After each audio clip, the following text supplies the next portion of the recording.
ఈ కన్ఫ్యూజన్ అసలు ఎందుకు ఉంది? ఫస్ట్ ఎవరికి ఎన్ని సీట్లు అనే విషయంలో ఎందుకు చెప్పలేకపోతున్నావు డైరెక్ట్గా ఇంత అని ఓ అంచనా?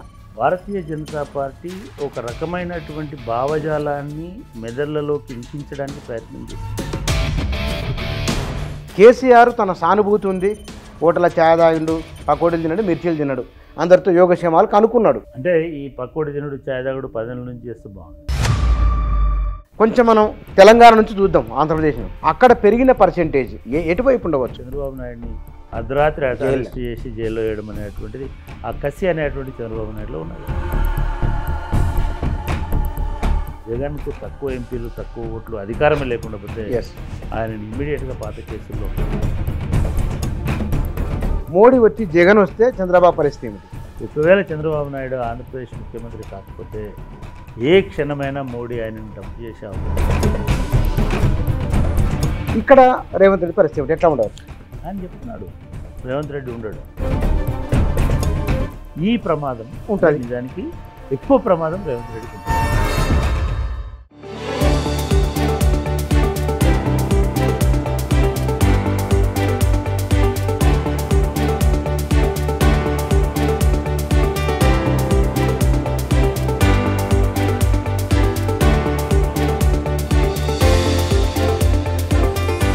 నమస్తే. లోక్సభ ఎన్నికల ఫలితాలు ఎట్లా ఉండబోతున్నాయి? ఏ పార్టీకి ఎన్ని సీట్లు రావచ్చు? ఒకవేళ ఈ పెరిగిన పర్సెంటేజ్ల ప్రభావం ఎవరికి అనుకూలం, ఎవరికి వ్యతిరేకంగా ఉండవచ్చు? ఇది తెలంగాణకు సంబంధించింది. ఆంధ్రప్రదేశ్ అసెంబ్లీ ఎన్నికలు అట్లాగే లోక్సభ కూడా. కిందటి అసెంబ్లీ ఎన్నికల కంటే లోక్సభ ఎన్నికల కంటే ఈసారి అక్కడ పోలింగ్ పర్సెంటేజ్ విపరీతంగా పెరిగింది. ఈ పెరిగిన పోలింగ్ పర్సెంటేజ్ అనుకూలం ఎవరికి? కూటమిక, వైసీపీక, ఎవరికి? ఇవి తెలుగు ప్రజలు ఏ ఇద్దరు ముగ్గురు కలుసుకున్నా సరే, ప్రత్యక్షంగా అయినా, ఫోన్లలో అయినా, సోషల్ మీడియాలో అయినా విస్తృతంగా చర్చ జరుగుతున్న అంశం. ఈ అంశం పైన ఎవరి ఏ పరిణామము, ఏ అంశము ఎవరికి ఎందుకు, ఎట్లా అనుకూలము, ఎట్లా అననుకూలము లేదా వ్యతిరేకము, ఇవి ఒక అంచనా గ్రౌండ్ రిపోర్ట్, క్షేత్రస్థాయి పరిశీలన అనుభవాల సమాహారంగానే ఇంటర్వ్యూను చూడాలి. ఈ అంశాలతో మనతో మాట్లాడేందుకు ప్రొఫెసర్ గంటా చక్రపాణి గారు మన దగ్గర ఉన్నారు. సార్తో మాట్లాడదాం. సార్ నమస్కారం. నమస్తే బుచ్చన్న. సార్, మనం రేవంత్ రెడ్డి ఇంటర్వ్యూ తర్వాత మళ్ళీ వెంటనే కలుసుకున్నాం బ్యాక్ టు బ్యాక్. ఇవాళ మిమ్మల్ని అడగదలుచుకున్నది ఇందాక ఇంట్రో చెప్పినట్టు నేను పెరిగిన పర్సెంటేజ్ మునిపెన్నడు సార్ నేను ఒక 4-5 ఎలక్షన్లు చూసాను. నేను ఇంత కన్ఫ్యూజన్ ఎప్పుడు లేదు. బీజేపీ అని, కాంగ్రెస్ అని, బీఆర్ఎస్ అని, ముందు తెలంగాణ మాట్లాడదాం. ఈ కన్ఫ్యూజన్ అసలు ఎందుకు ఉంది? ఫస్ట్ ఎవరికి ఎన్ని సీట్లు అనే విషయంలో ఎందుకు చెప్పలేకపోతున్నావు డైరెక్ట్గా ఇంత అని ఓ అంచనా? రేవంత్ రెడ్డి ఇంటర్వ్యూ ఎట్లా పోయింది బుచ్చన్న? మామూలు కాదు, రికార్డు. కానీ రికార్డు కానీ చాలామంది ఈ సగటు రాజకీయ పార్టీలతో ఉండే ప్రేక్షకులకి బుచ్చన్న ఏంటిది, ప్రొఫెసర్ గంటా చక్రపాణి ఏంటిది అనేది అర్థం కాక అవును రకరకాలైనటువంటి కామెంట్లు చేస్తున్నారు. సరే, వాటిని పట్టించుకోవాల్సిన అవసరం లేదు. ఇప్పటికి కూడా ఇవాళకి కూడా కాంగ్రెస్ పార్టీ వైఖరి అనేటువంటిది మోడీని గద్దె దించడానికి ఉపయోగపడుతుందనేటువంటి అభిప్రాయం దేశవ్యాప్తంగా వచ్చింది. అది దేని ద్వారా వచ్చిందంటే, ముస్లింలను అట్లా అటాక్ చేయడము తప్పు అని మాట్లాడినటువంటి, గట్టిగా మాట్లాడినటువంటి, ప్రశ్నించినటువంటి పార్టీగా కాంగ్రెస్ పార్టీ, అదేవిధంగా రేవంత్ రెడ్డి ఉంటాడు. సరే, ఇదొక అంశం. ఇకపోతే మీరు అడిగిన దాంట్లో అయోమయం అనేటువంటిది తెలంగాణలో ప్రివైల్ అయింది. ఆంధ్రలో అయోమయం లేదు. ఆంధ్రలో పోటాపోటీ వాతావరణం ఉంది.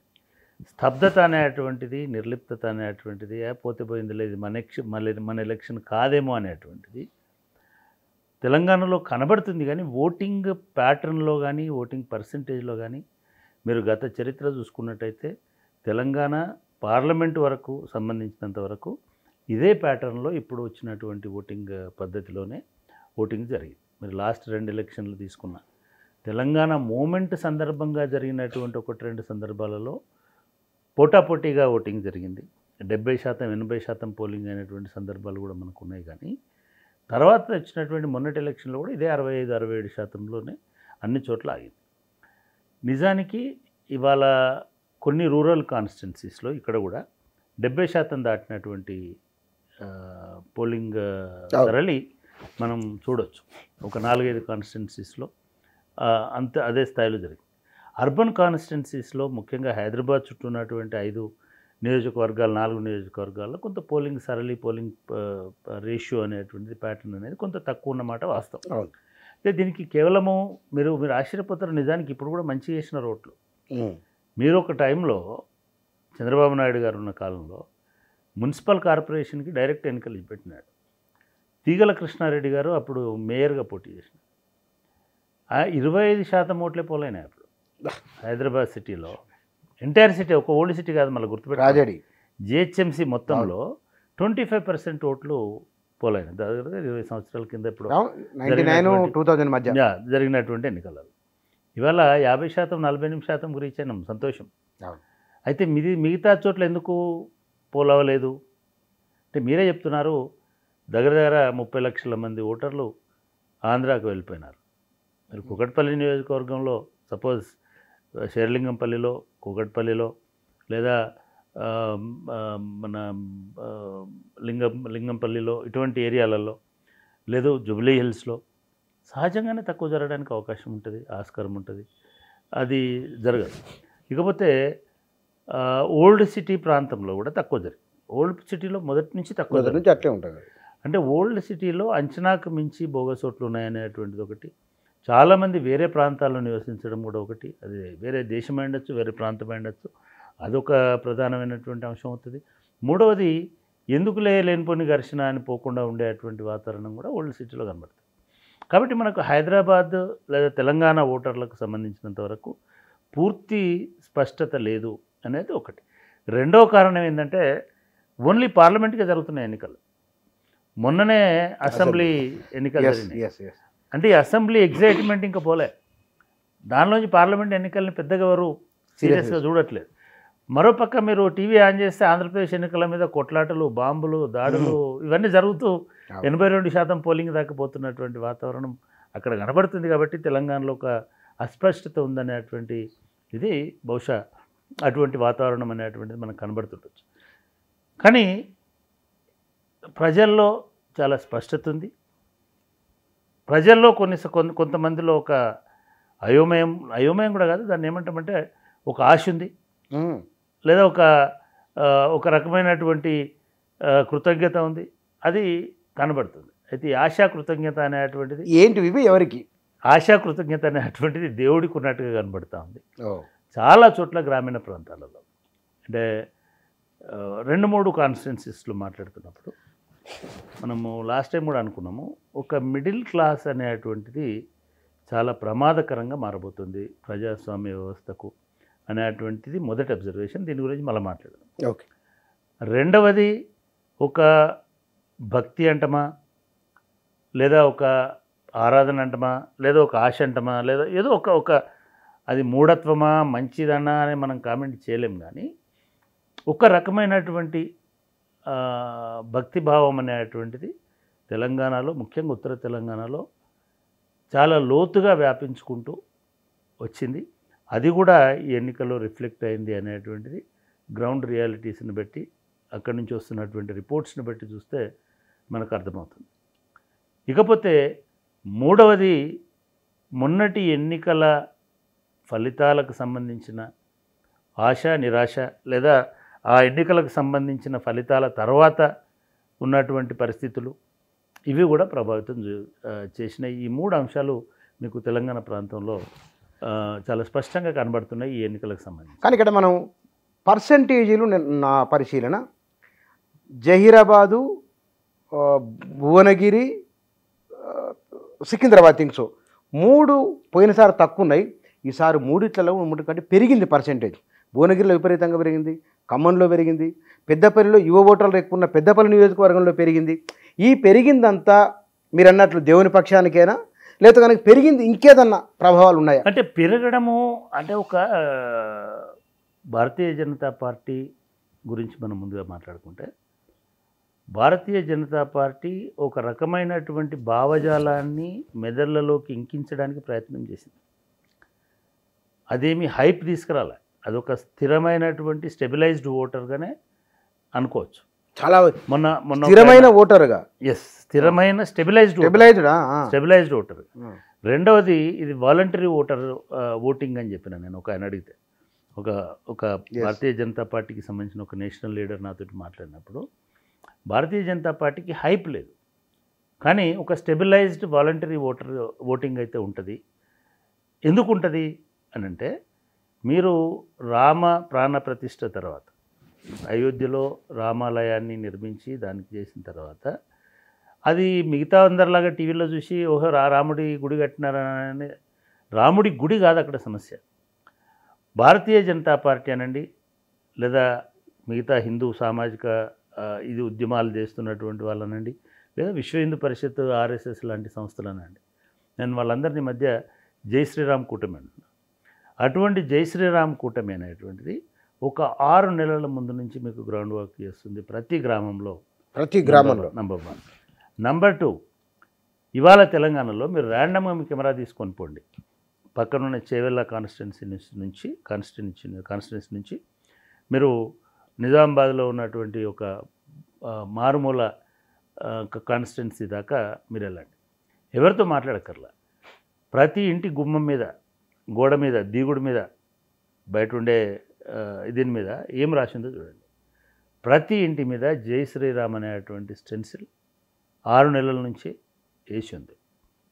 అంటే భారతీయ జనతా పార్టీ మనందరం అనుకుంటున్నట్టుగా ఏదో పెరిఫెరల్గా బొట్టు పెట్టుకొని శూలం పట్టుకొని మతంతో వస్తుంది, లేదా కాషాయం కట్టుకొని వస్తుంది అని అనుకుంటున్నాం.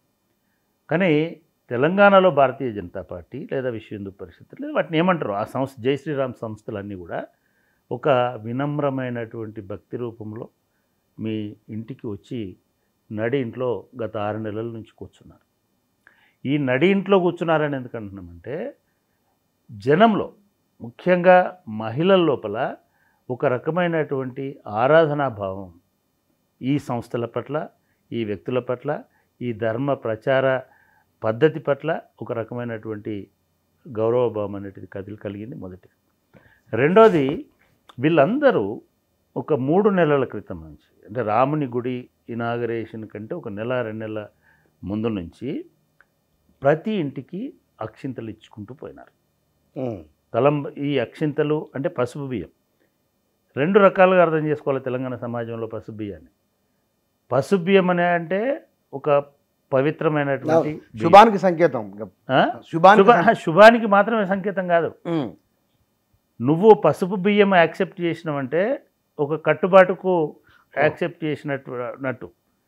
ఈవెన్ ఒట్టు పెట్టుకోవడానికి కూడా పసుపు బియ్యం ఒట్టు పెట్టుకోవడం లేదు. అంటే ఇది ఒక రకంగా వాళ్ళు అవి ఇచ్చి ఏం చెప్పినారంటే, ఇవి శ్రీరామచంద్రుడి, అయోధ్య రామచంద్రుడి తలంబ్రాలు, ఈ తలంబ్రాలను మీకు ఇస్తున్నాము, మీరు మీ ఇంట్లో ఉన్నటువంటి బియ్యంలో వేసుకుంటారా, దేవుడి దగ్గర పెడతారా, ఇంకోటి జరుగుతుందా, ఇల్లు మీద వెళ్తారా, ఇదంతా మీకు శుభం కలుగుతుంది, మీరు ఆ రాముడి పట్ల నిబద్ధుడై ఉండాలనేటువంటి సంకేతంతో ఈ పసుపు బియ్యం అనేది ఇచ్చినారు.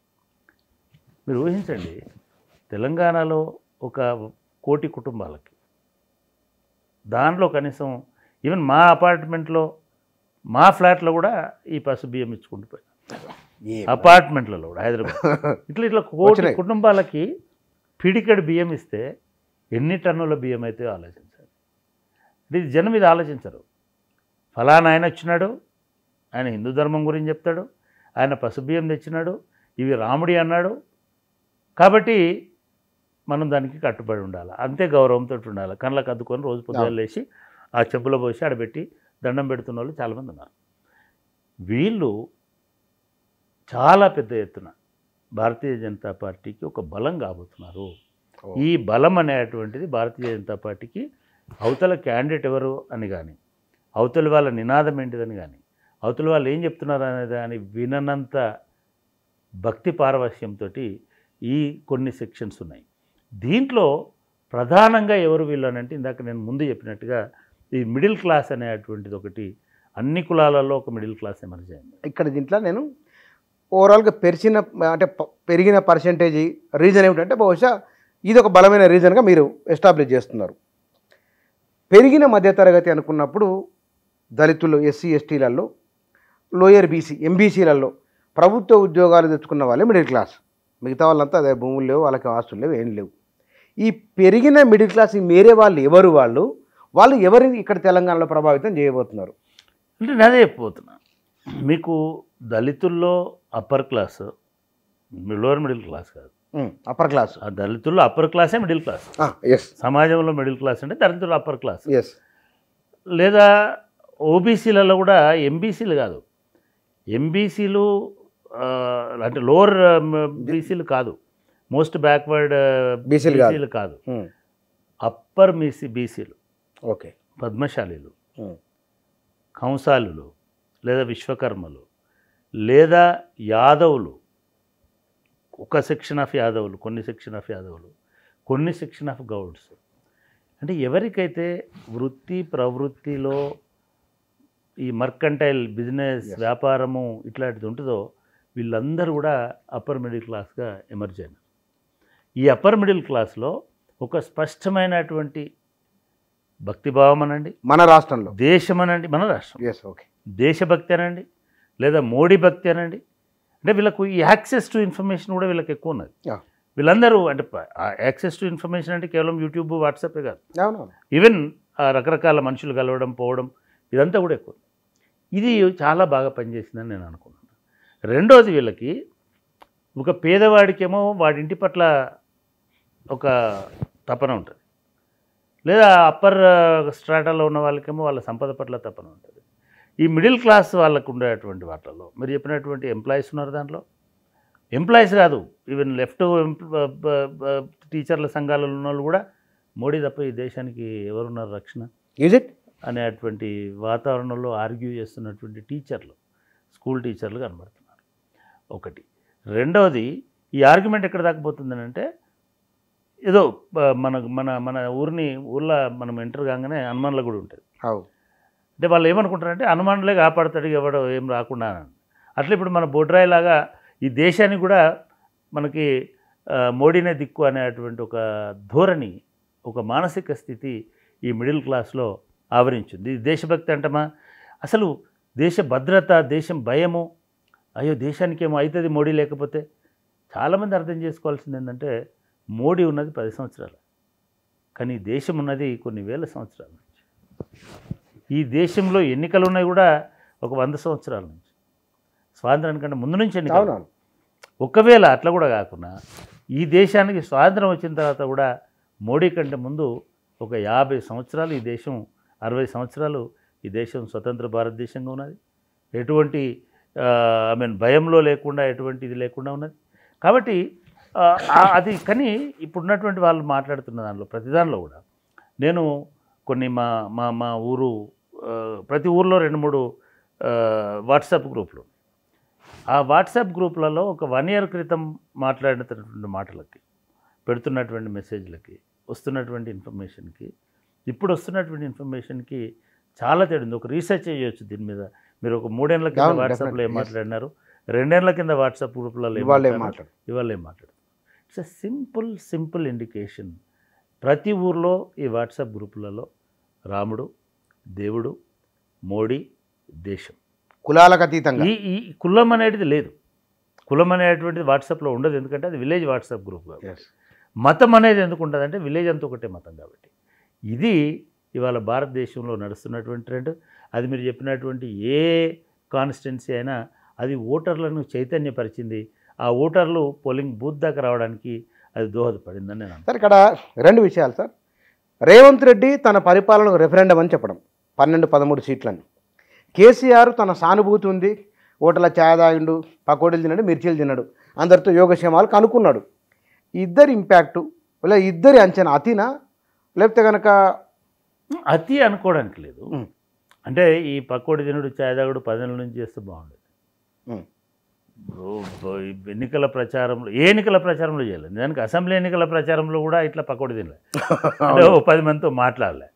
నేను చెప్తా మీరు వినండి అనే ధోరణిలో కేసీఆర్ ఉన్నాడు కాబట్టి అసెంబ్లీ ఎన్నికల్లో అటువంటి ఫలితాలు వచ్చినాయి. ఇవాళ కేసీఆర్ అట్లా లేడు. మీరు అంటే ఎప్పుడైనా కేసీఆర్ మారలే ఇది అదని మీ మీడియాలో అంటారు. కేసీఆర్ మారండి అనడానికి ఒక ఉదాహరణ ఏంటిదనంటే, ఆయన పోయినోళ్ళ కాడ పోయిన ప్రతి మీటింగ్లో పలకరించడము, వాళ్ళ మాటలు వినడము. అక్కడ ఒక ఛాయ్ దుకాణంలో ఉంటే ఛాయ్ తాగిపోవడానికి కూర్చోలే ఆయన. ఆ ఛాయ్ దుకాణంలో కూర్చుంటే పిల్లలు వచ్చినారు, వాళ్ళతో ఏదో మాట్లాడినాడు, పెద్ద మనుషులు వచ్చిండ్రు, వాళ్ళతో ఊళ్ళో పురాణాలు వచ్చి సెల్ఫీలు దిగినారు, వాళ్ళతో మాట్లాడినాడు. అంటే కేసీఆర్ ఒక మనిషితో మాట్లాడడం చూసి ఎన్ని రోజులైంది అంటే మీరు మార్పు అంటారా? మరి ఇప్పుడు మార్పు వచ్చిందా రాలేదా? మార్పు వచ్చింది. అయితే ఈ మార్పు వచ్చిన తక్షణమే ప్రజలు మారుతారా? సార్ మారిండు కదా అని మనం కూడా ఊరు మారుతుందా? సార్ మారితే ఊరు మారినప్పుడు సార్ మారలే, కానీ ఇప్పుడు సార్ మారితే ఊరు ఇమ్మీడియట్గా మారదు. ఊరు కూడా ఆలోచిస్తుంది, మనుషులు కూడా ఆలోచిస్తారు, ఓటర్లు కూడా ఆలోచిస్తారు. అంటే డెఫినెట్గా నేను పదే పదే చెప్పేది ఏంటంటే డెఫినెట్గా ఈ రాష్ట్రానికి ఒక అస్తిత్వ పతాకలాగా బీఆర్ఎస్ అనేది, టీఆర్ఎస్ అనేటువంటిది ఉంటుంది, ఉండాల్సినటువంటి అవసరం ఉంటుంది. మొదటిది. మీరు రెండో విషయము అతి అనుకున్నారు.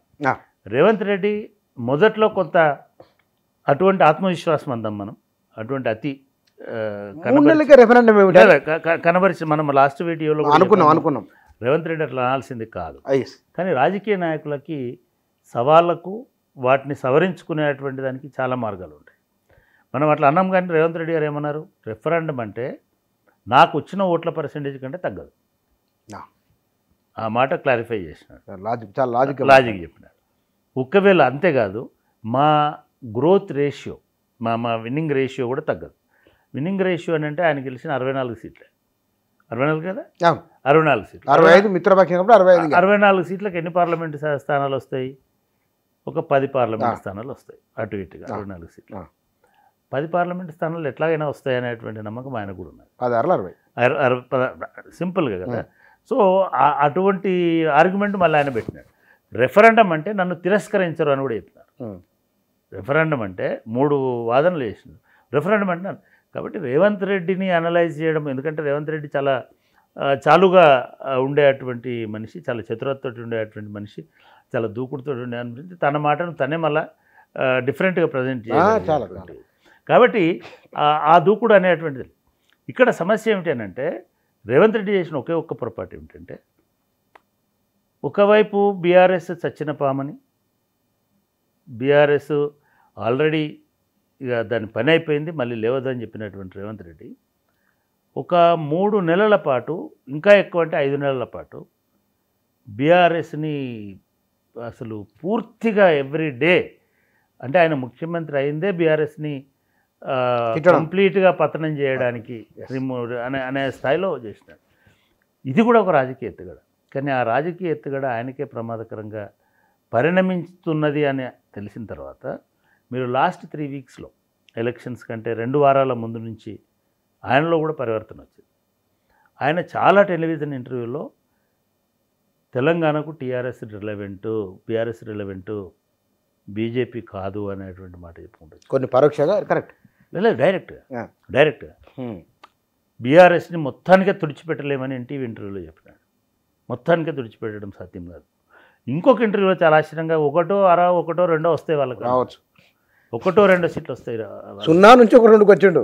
0 నుంచి బొంద తీసి పాతి పెట్టి ఇంకా చేసి పేగులు మెడలేసి ఇవన్నిటి పోయిన తర్వాత బీఆర్ఎస్ రిలవెన్స్. కానీ నా ఆలోచన ఏమిటంటే రేవంత్ రెడ్డి కేసీఆర్ ఏ తప్పు అయితే చేసినాడో అదే తప్పు చేసుకుంటూ వచ్చినాడు. నేను ఒక సందర్భంలో చెప్పాను, అంటే నేను ఇట్లాంటి ఇంటర్వ్యూలో రాశాను కూడా, ఎప్పుడైనా సరే నీకు ప్రతిపక్షాన్ని ఉంచుకోవాలి. రాజనీతిజ్ఞుడు ఏం చేయాలంటే నీకు ఆ ప్రతిపక్షాన్ని నువ్వే చూస్ చేసుకోవాలి, ఎవరు నీకు ప్రతిపక్షం అయితే బాగుంటుంది అని. నువ్వు ప్రిఫరెన్స్ ఎవరికి ఇవ్వాలా అంటే తక్కువ ప్రమాదకారి అయినవాడికి ప్రిఫరెన్స్ ఇవ్వాలి. కేసీఆర్ గారు ఏం చేసినారు?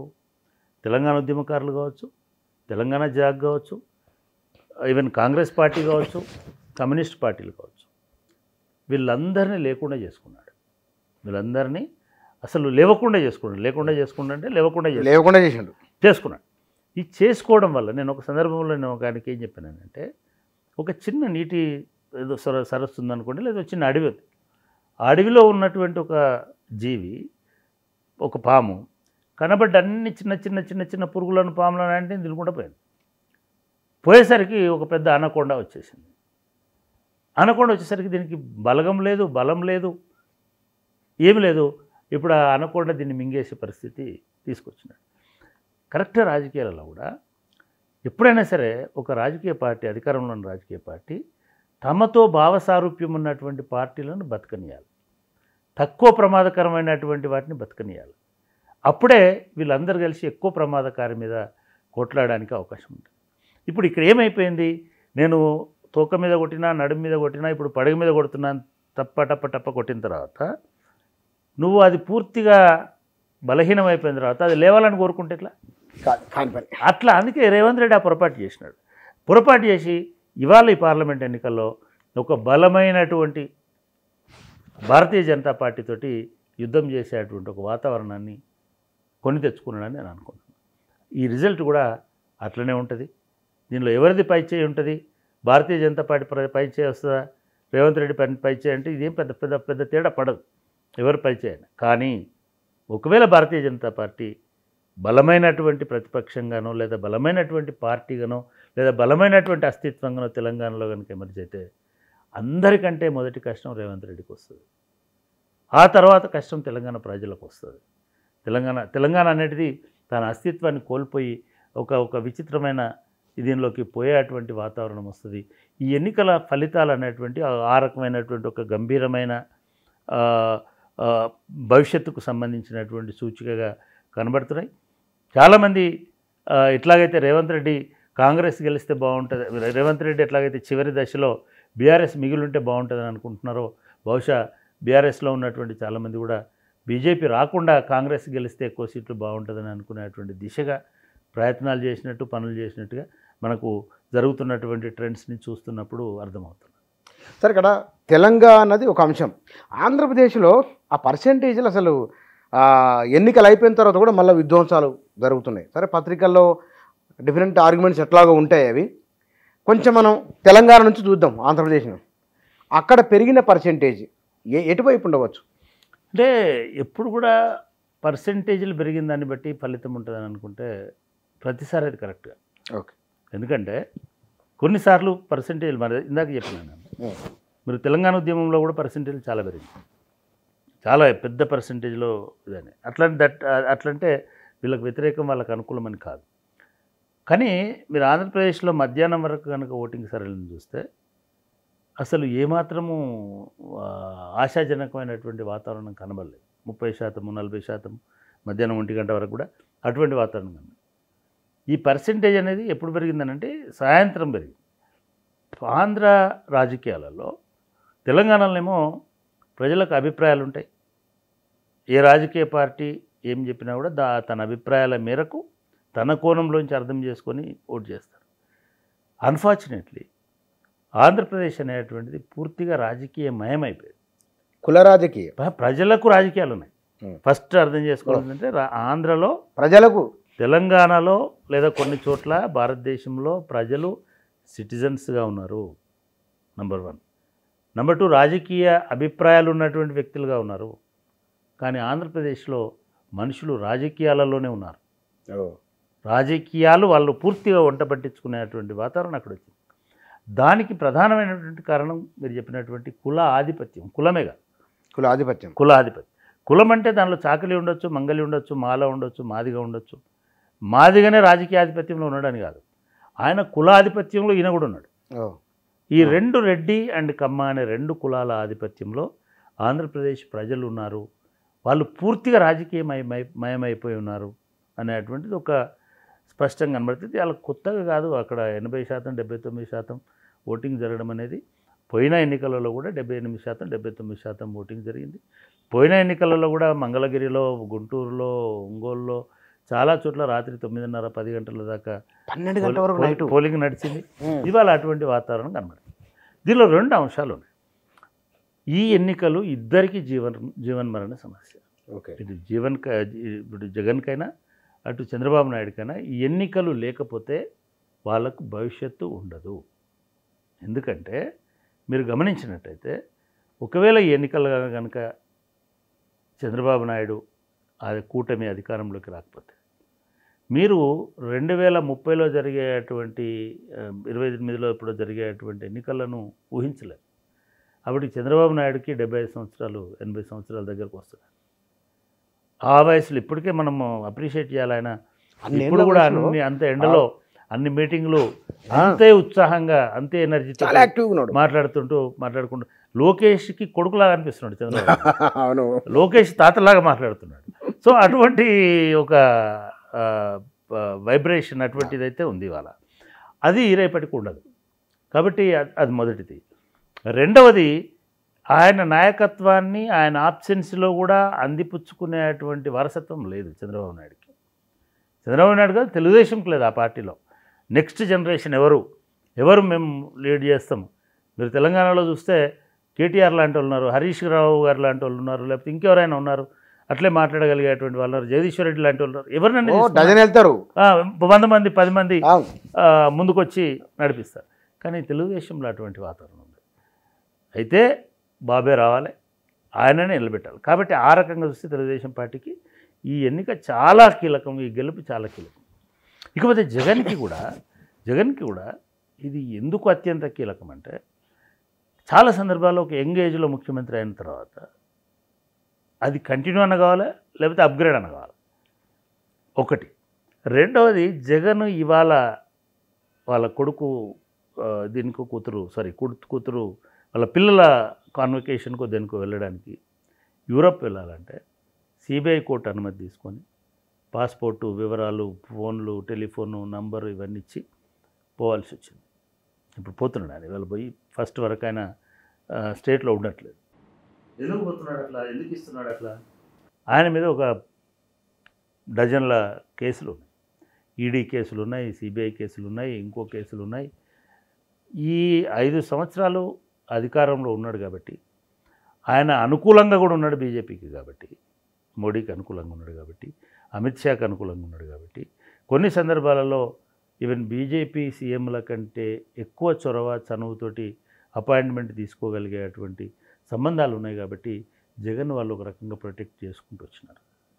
ఒకవేళ ఇప్పుడు కూటమి గెలిస్తే జగన్కు తక్కువ ఎంపీలు, తక్కువ ఓట్లు, అధికారమే లేకుండా పోతే ఆయనని ఇమ్మీడియట్గా పాత కేసుల్లో, ఎందుకంటే చంద్రబాబు నాయుడిని అర్ధరాత్రి అరెస్ట్ చేసి జైల్లో వేయడం అనేటువంటిది ఆ కసి అనేటువంటి చంద్రబాబు నాయుడులో ఉన్నది. సో చంద్రబాబు నాయుడే కనుక పైచేయి ఆయననే అధికారంలోకి వస్తే జగన్ ఆర్థిక మూలాలను సంపూర్ణంగా ధ్వంసం చేయడం అనేటువంటిది అనివార్యం కాబోతుంది. మొదటిది, జగన్కి పైనుంచి వేలాడుతున్నటువంటి ఆ కత్తి, పైనుంచి వేలాడుతున్నటువంటి కేసులకు సంబంధించిన ఈడీ అయ్యుండొచ్చు, మిగతా అయ్యుండొచ్చు, సిబిఐ అయ్యుండొచ్చు, ఇవన్నీ మళ్ళీ బయటకు వచ్చేటువంటి ప్రమాదం ఉంటుంది. 2. కాబట్టి ఇది జగన్కి చాలా మోస్ట్ ఇంపార్టెంట్.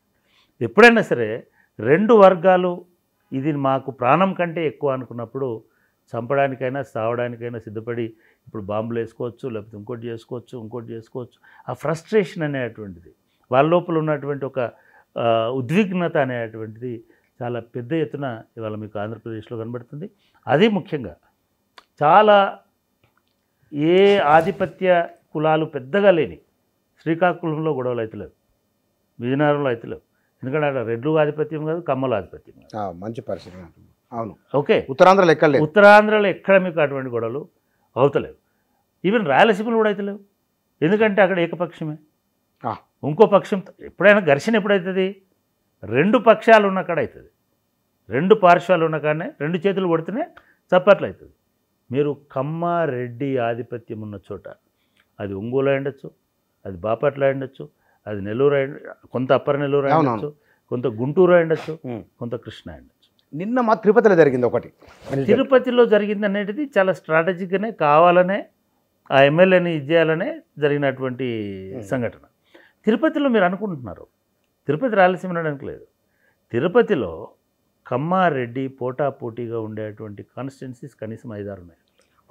ఇప్పుడు నగరిలో కమ్మలు ఆధిపత్యంలోనే ఉన్నారు చాలా రోజులు. ఈవెన్ తిరుపతిలో, ఈవెన్ చంద్రగిరిలో కమ్మ వర్సెస్ రెడ్డి నడుస్తుంది అక్కడ. తిరుపతి ఒకటి కాపు ప్రిడామినెన్స్ ఉంటుంది. ఈసారి కూడా కాపు రెడ్డి కాంబినేషన్లో నడిచింది. కాబట్టి తిరుపతిని మీరు పూర్తిగా కడపలాగా చూడడానికి, అనంతపురంలాగా చూడడానికి వీళ్ళు. కాబట్టి ఇవి జరుగుతున్న వాటిల్లో కూడా మీకు ఎక్కువ పల్నాడులో జరుగుతున్నాయి. పల్నాడులో ఎందుకు జరుగుతున్నాయంటే రెడ్డి ఆధిపత్యం అక్కడ పల్నాడులో ఉంది. అదేవిధంగా కమ్మ ఆధిపత్యం కూడా ఉంది. సో ఈ ఇద్దరి మధ్యలో ఈ ఘర్షణ అనేటువంటిది మీకు అక్కడ జరుగుతుంది. సో ఈ ఘర్షణకు ప్రధానమైనటువంటి కారణం ఏంటంటే ఈ 2 నాయకులకు, 2 పార్టీలకు ఇది చాలా ప్రాణప్రదమైనటువంటి ఎన్నిక. నెక్స్ట్ ఎన్నికలకి చంద్రబాబు నాయుడు అధికారంలో ఉండకపోవచ్చు, ఒకళ్ళు ఓడిపోతే, లేదా చంద్రబాబు నాయుడు అంతే పవర్ఫుల్గా ఉండకపోవచ్చు, జగన్ ఓడిపోతే జగన్ జైలుకు వెళ్ళాల్సిన పరిస్థితి రావచ్చు, లేకపోతే ఆయన అంతే యాక్టివ్ ఉండకపోవచ్చు ఆయన గెలవకపోతే. సో ఇదంతా మేనేజ్ చేసుకోవడానికి ఇది అవసరము. మూడవది కొత్త శక్తులు కూడా రేపు వచ్చే అవకాశం ఉంది. ఎవరా బహుశా కొత్త శక్తి? షర్మిల ఎదగొచ్చు. అంటే ఎప్పుడైనా సరే బుచ్చన రాజకీయాలలో నువ్వు ఎంత పాపులర్ అయినా నీకు అక్కడ స్పేస్ లేకుండా నువ్వేం చేయలేవు. ఏమన్నా రాజశేఖర రెడ్డి గారు పూర్తి స్వింగ్లో ఉన్నప్పుడు ఎవడో ఒక అజ్ఞాని ఇచ్చినటువంటి సలహాతోటి చిరంజీవి లాంటి ఒక పార్టీ పెట్టినాడు. ఎప్పుడైనా ఒక బలమైనటువంటి ఇది జరుగుతున్నది, ఒకవైపు తెలంగాణ మూమెంట్ జరుగుతున్నది, ఒకవైపు చంద్రబాబు నాయుడు అధికారంలో ఉన్నాడు, రాజశేఖర రెడ్డి చాలా పవర్ఫుల్గా వస్తున్నాడు, పాదయాత్రలు చేస్తున్నాడు. ఎవరైనా నీకు చెప్పింది ఇప్పుడు పార్టీ పెట్టమని? రాంగ్ డేషన్. సో రాంగ్ అంటే నీకేమంటారు, ఆ స్పేస్ లేనప్పుడు, అటువంటి ఒక వాతావరణం లేనప్పుడు, అవసరం లేనప్పుడు పార్టీలు నిలబడవు. ఇవాళ షర్మిల అక్కడికి పోయినప్పటికీ ఆమె కనుక నెక్స్ట్ 5 years అక్కడే ఉండి, ఒకవేళ జగన్ అధికారంలోకి వస్తేనేమో చంద్రబాబు నాయుడిని డెఫినెట్గా ఆయన పార్టీని మిగలనివాడు. You take it for granted.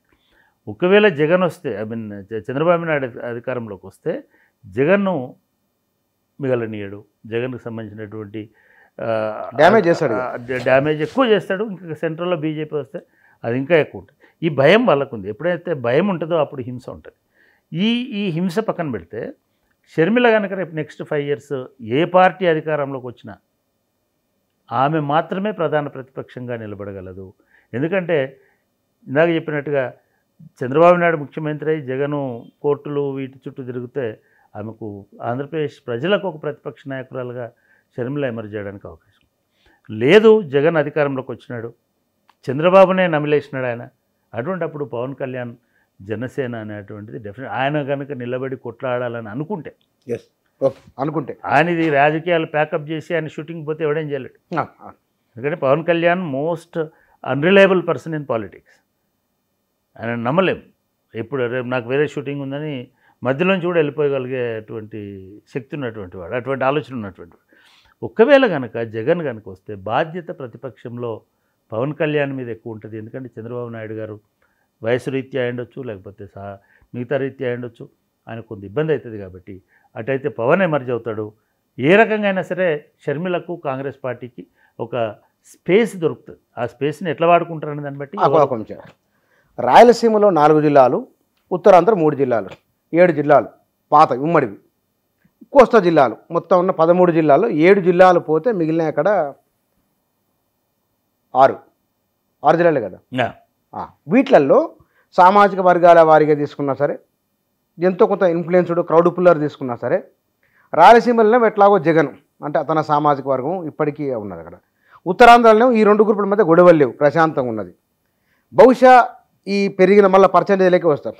పర్సంటేజీలు కానీ జగన్ ఇంటింటికి ఇచ్చిన లక్షల రూపాయలు కానీ ఏమన్నా ఇన్ఫ్లుయెన్స్ చూపించవచ్చునా? అంటే ఒక్కటి బుచ్చన, ఈ ప్లేన్గా కనుక ఎన్నికలు జరుగుతాయి. ఎందుకంటే నేను కూడా రాయలసీమలో చాలా జిల్లాల్లో వెళ్ళాను, నేను చాలా జిల్లాలతో మాట్లాడాను ఈ మధ్య. అది ఇక్కడ ప్రాబ్లం ఏమిటంటే మనం జిల్లాల వారీగా లెక్క పెట్టలేదు. ఇన్ని జిల్లాలు ఎటున్నాయి, అన్ని జిల్లాలు అటున్నాయని దాన్ని బట్టి మనం అంచనా వేయలేము. ఎందుకంటే ఓటింగ్ బిహేవియర్ అనేది అట్లా ఉండదు. రాయలసీమ 4 జిల్లాలు అని మీరు అన్నప్పటికీ 52 నియోజకవర్గాలు రాయలసీమ. 52 కదా, 52 నియోజకవర్గాలనే గెలుస్తామన్నాం అనుకో. ఈస్ట్ వెస్ట్లోనే 32 జిల్లాలు ఉన్నాయి, 32 నియోజకవర్గాలు, 2 జిల్లాలు. సరే ఇప్పుడేమో మనం పాత జిల్లాలను బట్టి 4 అనుకుంటున్నాం, కానీ ఇది 8 అయింది, 9 అయింది. అది 2 అనుకుంటున్నాం, అవి 6 అయినాయి. అంటే అక్కడ కూడా జిల్లాలు వాళ్ళు 25 జిల్లాలు 26 జిల్లాలు చేసుకున్నారు. సో ఇటువంటి నేపథ్యంలో మనము ప్రాంతాలను బట్టి చూస్తే రాయలసీమలో ఉన్నటువంటి దాంట్లో ఇంత ఎక్కువ తక్కువ అనుకున్నా కూడా అక్కడ కూడా మనం ఇట్లా లెక్కేస్తాం. దూరం నుంచి చూసే వాళ్ళకి మీరు ఇందాక ఒక మాట అన్నారు, మీరు తెలంగాణ నుంచి ఆంధ్రాని చూడండి. కానీ మనం తెలంగాణ నుంచి ఆంధ్రాని చూస్తే రాయలసీమ అంతా ఫ్యాక్షనిస్టులు, రెడ్లు ఇట్లనే ఉంటారని అనుకుంటాం. ఎందుకంటే మన సినిమాలలో అట్లనే చూపిస్తారు కాబట్టి. కానీ అట్లా కాదు. రాయలసీమలో కూడా దళిత ఓట్లు, కమ్మ ఓట్లు చాలా కీలకంగా ఉంటాయి. మీరు హిందూపురం ఒకటి కాదు, మన పయ్యావుల కేశవులు వాళ్ళ అనంతపురం అనంతపూర్లో మడకశిర కానీ లేకపోతే ఇంకోటి కానీ ఆ బార్డర్లో కర్ణాటక తుంగభద్ర కింద ఉన్నటువంటి కాలువల కింద ఉన్నటువంటి ప్రాంతంలో కానీ లేదా అప్ టు హిందూపూర్ అంటే ఆ బార్డర్ మొత్తంలో మీకు కమ్మ ఓట్ బ్యాంక్ అనేది చాలా స్ట్రాంగ్గా ఉండేటువంటి అవకాశం ఉంది, స్ట్రాంగ్గా ఉంది కూడా ఒకటి. రెండు, రాయలసీమలో కర్నూలు ఎక్కువ దళిత పాపులేషన్ డామినెన్స్ ఉన్నటువంటి చిత్తూరు కర్నూలు కూడా ఈవెన్ కడప కూడా చాలా దళిత్ పాపులేషన్ ఉన్నటువంటి అంశాలు. మూడోది ముస్లిం ఈ ఈ ఈ జిల్లాలలో ముస్లిం పాపులేషన్ కూడా చాలా, ఇవన్నీ సీడెడ్ జిల్లాలు పాతకాలం నుంచి కూడా. ఈవెన్ కడపలో ముస్లిం పాపులేషన్ ఎక్కువ, ప్రతిసారి ఒక ఎమ్మెల్యే కడపలో గెలుస్తుంటాడు. అనంతపురంలో ముస్లిం పాపులేషన్ ఎక్కువ, చాలా వరకు అనంతపూర్లో కూడా ముఖ్యంగా కదిరి హిందూపూరు ఇటువంటి ప్రాంతాలలో వాళ్ళ ఇది ఉంటుంది. కర్నూలు అయితే పర్ఫెక్ట్గా ముస్లిం పాపులేషన్ ఉన్నటువంటి టౌను. కర్నూలే కాదు దాని చుట్టుపక్కల ఉన్నటువంటి మిగతా ప్రాంతాల్లో కూడా ఇదంతా ఒకటి. కాబట్టి ఈ సామాజిక సమీకరణలు చూసినప్పుడు అంటే వాళ్ళు చెప్తున్నట్టుగా 50లో 52లో 45 ఒక పార్టీకి ఏకపక్షంగా వచ్చేటువంటి అవకాశం ఉండదు. అక్కడ కూడా నేను అనుకోవడము, ఎందుకంటే మంచి స్ట్రాంగ్ తెలుగుదేశం పార్టీ లీడర్లు కూడా ఉన్నారు. ఐ మీన్ రెడ్లందరూ వైఎస్ఆర్సీపీలో లేరు. ఈవెన్ జేసీ దివాకర్ రెడ్డి గారు వాళ్ళ కుటుంబం అంతా కూడా ఇటువైపు ఉన్నారు. సో పరిటాల సునీత వాళ్ళకు సంబంధించిన ఫ్యామిలీ అంతా అటు స్ట్రాంగ్ లీడర్షిప్ ఉంది. ఈ లెక్కను చూసుకున్నట్టు నేను అనుకోవడం ఒక 40 సీట్ల లోపు వైఎస్ఆర్సీపీకి రావచ్చు. టీడీపీకి 10-15 సీట్లు అక్కడ వచ్చేటువంటి అవకాశం ఉంటుందని నేను అనుకుంటున్నాను. ఎందుకంటే కొన్ని చోట్ల జనసేనను కూడా పెట్టినారు. జనసేన కొంత కాపు బలిజ ఇట్లాంటి కమ్యూనిటీస్లో కొంత అభిమానం ఉన్నటువంటి నాయకులు. మీరు డౌన్ చిత్తూరుకు వస్తే మన పాత ముఖ్యమంత్రి కిరణ్ కుమార్ రెడ్డి ఆయన తమ్ముడు ఇట్లాంటి వాళ్ళు కూడా పోటీ చేస్తారు. ఇర్రెస్పెక్టివ్ ఆఫ్ పార్టీ వాళ్ళకు కొంత ఓటు బ్యాంక్ అనేది ఉంటుంది. కాబట్టి ఇవన్నీ కన్సిడర్ చేసినప్పుడు ఒక 40 సీట్లు రాయలసీమలో జగన్కి ఏకపక్షంగా వచ్చేటువంటి అవకాశాలు ఉన్నాయి. ఉత్తరాంధ్ర అదేవిధంగా ఉత్తరాంధ్ర కూడా ఈసారి 50-50 ఉండేటువంటి అవకాశం ఉందని అంటున్నారు. అదేవిధంగా ఈసారి ఉత్తరాంధ్ర రాయలసీమలో జగన్కు మెజారిటీ వస్తున్నప్పటికీ కూడా east west Krishna Guntur half of Prakasam half of Nellore ఇక్కడ తెలుగుదేశం పార్టీకి కమ్మ కాపు.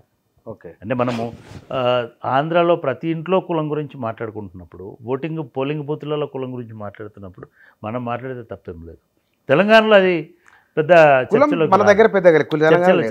కాదు. కానీ ఆంధ్రాలో మీరు నమ్మరు, అమెరికా నుంచి కొన్ని వేల మంది ఓటర్లు నిన్న మొన్న ఇక్కడికి వచ్చారు. నాకు ఒక మిత్రుడు అడిగాడు, ఎందుకు హైదరాబాద్లో ఇంత ఓటింగ్ అయిందంటే మా ఓటింగే గంత, మా జనాభే గంత, మరి మిగతా వాళ్ళందరూ ఆంధ్ర నుంచి వచ్చి ఇక్కడ ఉన్నారు కాబట్టి వాళ్ళు అక్కడ ఓటు ఓడ్చుకోవడానికి వెళ్ళిపోయినారు. అంటే మిగతా చోట్ల దేశంలో జరిగిన 70% జరిగినట్టే మాకు లెక్క. ఎందుకంటే ఇక్కడ 50% జరిగినాడు, 20% మా వాళ్ళే పోయి ఆంధ్రాలో ఓట్లు వేస్తున్నారు కాబట్టి అవి కూడా కలుపుకుంటే 70% అయినట్టే. సో అంటే ఈసారి రెండవ ఇదేం జరిగిందనంటే ప్రతి ఒక్క కమ్మ ఎంటర్ప్రెనర్ అయి ఉండొచ్చు, మేధావి అయి ఉండొచ్చు, ఇంటలెక్చువల్ అయి ఉండొచ్చు, టెక్నికల్ పర్సన్ అయి ఉండొచ్చు, టెక్కీ అయి ఉండొచ్చు, బుకీ అయి ఉండొచ్చు, లేదా షేర్ మార్కెట్ వాళ్ళు అయి ఉండొచ్చు, ఎవరైనా అయి ఉండొచ్చు.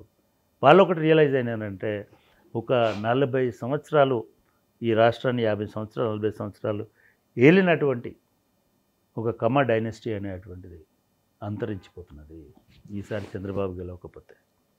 ఎన్టీ రామారావు తోటి ప్రారంభమైనటువంటి ఈ అధికార పర్వం అనేటువంటిది అప్స్ అండ్ డౌన్స్ ఉన్నప్పటికీ 5 ఏళ్ళు 10 ఏళ్ళు అటు ఇటుగా ఉన్నప్పటికీ ఒక బలం, ఒక ధైర్యం, ఒక భరోసాలాగా ఈ కమ్మలకి రాజకీయ చైతన్యం అనేటువంటిది మొదటిసారి స్వాతంత్రం వచ్చిన తర్వాత వాళ్ళు పరిపాలనలో ఎన్టీ రామారావు రూపంలో వాళ్ళు వచ్చారు. ఇవాళ అది చంద్రబాబుతోటే అంతరించిపోతే వాళ్ళ మొత్తం అస్తిత్వానికే దెబ్బ వస్తుంది అనేటువంటి భయం వచ్చింది. కాబట్టి మీరు అమెరికా నుంచి, ఆస్ట్రేలియా నుంచి, లండన్ నుంచి, ఈవెన్ ఇక్కడ ఉన్నటువంటి వివిధ ప్రాంతాల నుంచి ఆ కోమటి జయరామ్ అనేటువంటి ఒక వ్యాపారవేత్త అయితే డైరెక్ట్గా ఎన్ని పైసలు ఇచ్చైనా కొనేసేయండి వీడియోలు వచ్చినాయి అంటే వాళ్ళంతా ఉత్సాహంతో ఉన్నారు. నాకు యుఎస్ నుంచి చాలామంది నా మిత్రులు కమ్మవాళ్ళు ఉన్నారు, వాళ్ళందరూ నాతో మాట్లాడుతున్నారు. వాళ్ళు ఒక్కొక్కరు కొన్ని లక్షల రూపాయలలో కొన్ని కోట్ల రూపాయలు ఇచ్చినటువంటి వాళ్ళు ఉన్నారు.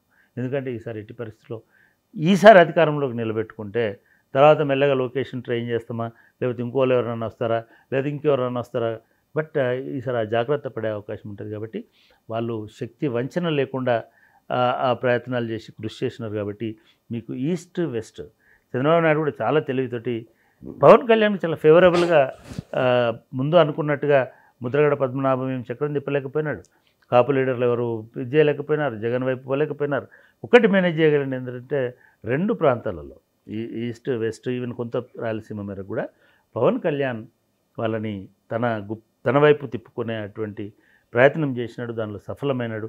కాబట్టి ఈ 30 సీట్లలో వీళ్లకు పోటాపోటీగా ఒక 20-22 సీట్లు వీళ్ళకు వచ్చేటువంటి అవకాశం ఇప్పటికీ ఒక అనపర్తి లాంటి చోట్ల మిగతా చోట్ల మినహాయిస్తే వచ్చేటువంటి అవకాశము ఈ కూటమికి, చంద్రబాబు నాయుడు కూటమికి ఉంది. అట్లే కృష్ణా గుంటూరులో కూడా ఒక 70% సీట్స్ ఈ కూటమికి వచ్చేటువంటి అవకాశం ఉంది. కృష్ణా గుంటూరు మెజారిటీగా ఈ 4 ఆయనకి ఎట్లాగైతే ఆ 4 అని అంటున్నాము, అవును, ఈయనకి ఈ 4 ఉండే. అందుకే ఈ పోటాపోటీ నడుస్తుంది. అందుకే ఇంత యుద్ధంలాగా కనబడుతుంది. ఈ 2 రాష్ట్రాల భవిష్యత్తు చర్చలో ఉన్నది, నిజమని కాదు, ఒక చర్చలో ఉన్నది, కేంద్రంలో ఏర్పడే ప్రభుత్వం పైన ఉంటుంది అనేది. ఒకవేళ మోడీ వస్తే అక్కడ చంద్రబాబు వస్తే జగన్ పరిస్థితి ఏమిటి, మోడీ వచ్చి జగన్ వస్తే చంద్రబాబు పరిస్థితి ఏమిటి, ఇక్కడ రేవంత్ రెడ్డి పరిస్థితి ఏమిటి, ఎట్లా ఉండవచ్చు?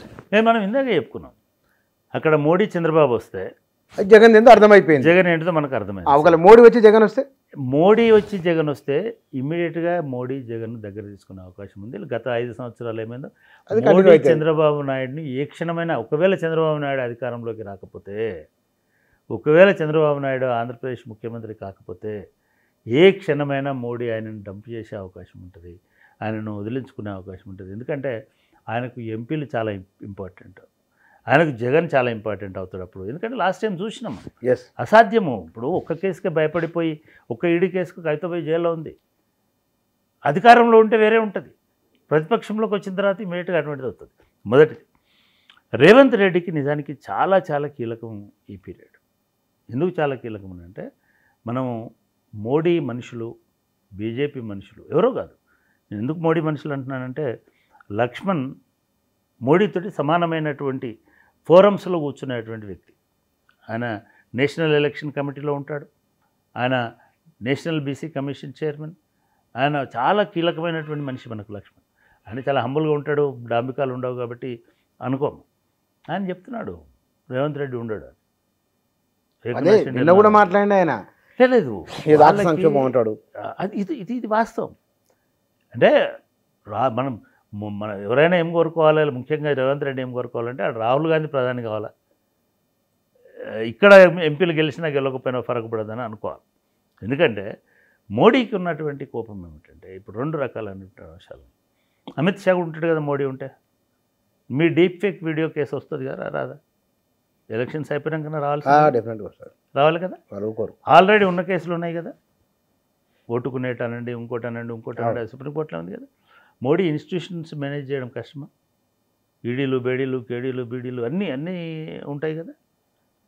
ఒకవేళ మీరు అనుకూలంగా ఉండకపోతే, ఆయన గత 10 సంవత్సరాలలో 13 రాష్ట్రాలలో 8 ప్రభుత్వాలను పడగొట్టినాడు. ఒక్కొక్కసారి 2 సార్లు కూడా పడగొట్టినాడు. తన వైపు ఎవరినైనా తిప్పుకోగలిగినాడు. హిమంత బిశ్వ శర్మ అనేట ఆయన ఒక కరుడు కట్టిన కాంగ్రెస్ నాయకుడు. రేవంత్ రెడ్డి కంటే కరుడు కట్టిన కాంగ్రెస్ నాయకుడు. రేవంత్ రెడ్డి కన్నా కొంత మిగతా లిబరల్ ఫేస్ ఉంది. అటువంటి వాడిని తీసుకుపోయి ఇప్పుడు కరుడు కట్టిన బీజేపీ నాయకుడిగా చేసుకోలేదా? శరద్ పవార్కి నీడలాగా ఉన్న ఆయన అల్లుడిని అజిత్ పవార్ నమిలి మింగేయలేదా ఒక్క నిమిషం? షిండే కూడా షిండేనే వేరు కనీసం. ఇప్పుడు ఈయన అంటే జస్ట్ హరీష్ రావు లాగా, అజిత్ పవార్ హరీష్ రావు లాగా నీడలాగా. ఆయన మొత్తం 40 ఏళ్ళ రాజకీయ ప్రస్థానంలో అజిత్ పవార్ లేకుండా లేడు. ఫైన్, అటువంటి తీసుకుపోయి ఆయన మీద ఉన్న కేసులు కూడా ఎత్తేసినారు కదా ఇప్పుడు. సో ఈ ప్రమాదం ఉంటుంది. నిజానికి ఎక్కువ ప్రమాదం రేవంత్ రెడ్డికి ఉంటుంది. ఒకవేళ రాహుల్ అయితే రేవంత్ రెడ్డికి దానిలో ఇబ్బంది లేదు. అక్కడ ఏపీ రాహుల్ అయితే కూడా అంటే నేను అనుకుంటున్న దానిలో మనం ఇందాక అనుకున్నాం కదా, ఒక కొండ చిలువకు నాగబాముకున్నంత తేడా ఉంటుంది ఎప్పుడైనా సరే. రాహుల్ కక్షగట్టి చేసేటువంటి ఆస్కారం లేదు. రెండవది, ఏపీలో ఒకటి అడ్వాంటేజ్ ఏమంటే, చంద్రబాబు నాయుడు అధికారంలోకి కనుక రాకపోతే, చంద్రబాబు నాయుడుకి ఎక్కువ స్థానాలు లేకపోతే, జగన్ను మోడీ అనే తీసుకుంటాడు, రాహుల్ అనే తీసుకుంటాడు. ఎందుకంటే ఇద్దరికి అవసరం అవుతుంది. జగన్కి ఆ ఇబ్బంది లేదు. జగన్కి రావాల్సింది ఏంటంటే నెంబర్ ఆఫ్ ఎంపీ సీట్లు ఎన్ని వస్తాయి, దాన్ని బట్టి ఆయన సర్వైవల్ రేట్ అనేది ఉంటుంది.